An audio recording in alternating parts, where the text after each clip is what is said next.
عن عبد الله رضي الله عنه عن النبي صلى الله عليه وسلم قال: لقيت إبراهيم ليلة أسري بي فقال: يا محمد، أقرئ أمتك مني السلام، وأخبرهم أن الجنة طيبة التربة عذبة الماء، وأنها قيعان، وأن غراسها سبحان الله والحمد لله ولا إله إلا الله والله أكبر.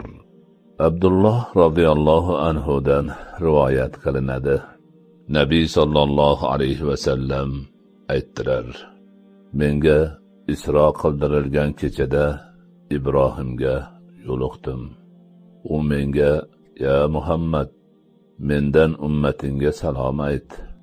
Ularga jannatning tuprog'i pokligi, suvi shirinligi, o'zi tekis ekanligi, undagi daraxtlarning bahosi subhanallohi valhamdulillahi va la ilaha illalloh vallohu akbar ekanining xabarini ber, dedi. Sharh.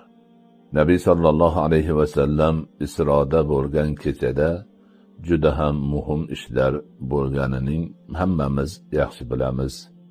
Ushbu hadisi sharifda mazkur muhim ishlardan biri aytilmoqda. Isro kechasida Nabiy sallallohu alayhi vasallam o'zlaridan avval o'tgan barcha payg'ambarlarga, jumladan Ibrohim alayhisalomga yo'liqdilar. U zot payg'ambarimiz alayhissalomga muhim gap aytdilar.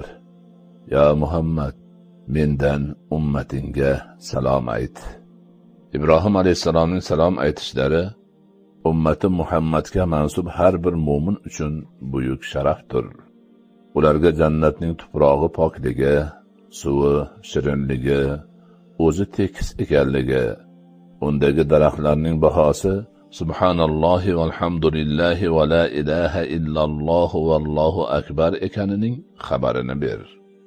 Bu jumladan tuprog'i pok, suvi shirin, o'zi tekis bo'lgan jannatdan bir daraxt sotib olish uchun to'lanadigan baho subhanallohi valhamdulillahi va la ilaha illalloh vallohu akbarni bir marta zikr qilish ekanini bilib olamiz.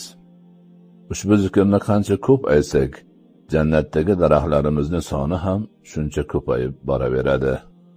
Bu rivoyatdan ummati Muhammadiyaga anbiyolarning otasi bo'lmish Ibrohim alayhissalom ham zikrni ko'proq qilishni tavsiya qilganlari kelib chiqadi.